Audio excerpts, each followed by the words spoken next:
नारद जी तप करने के लिए विराजमान हुए हैं, तपस्या कर रहे हैं। और जब नारद जी तपस्या करने के लिए बैठे, इंद्र का आसन हिलने लगा। क्योंकि इतना तो आप सब भी जानते होंगे कि कोई भी तपस्या करे, इंद्र को लगता है कि सभी को स्वर्ग चाहिए।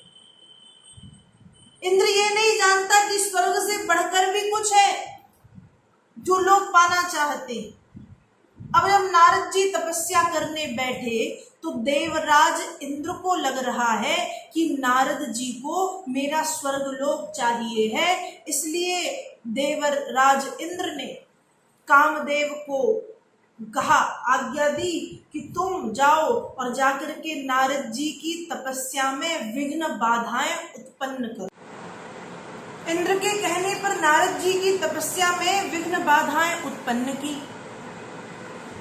और हिमालय पर्वत तो वैसे ही परम सुंदर है, हाँ, गंगा का तट, सुंदर वन, लेकिन कामदेव ने पहुंच करके अपनी कला से वहां पर और सुंदरता ला दी। 3 प्रकार की वायु का वेग वहां पर प्रवाहित होता है। शीतल, मंद, सुगंध। शीतल मतलब ठंडी ठंडी, मंद मंद मतलब धीरे धीरे, सुगंध मतलब वायु में भी खुशबू है। बेला, चमेली, रात रानी, गुलाब के पुष्प वहां पर लगे हुए हैं चारों तरफ।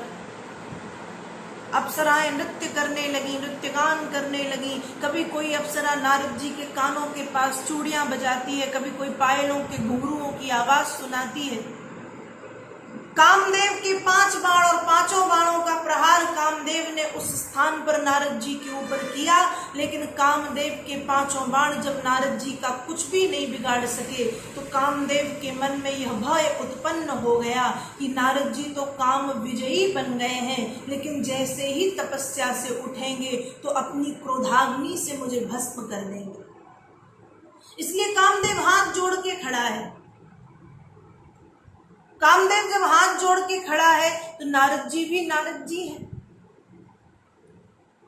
नारद जी को क्रोध नहीं आया। आज नारद जी ने कामदेव को तो जीता ही है, काम के साथ साथ नारद जी ने क्रोध को भी जीता है।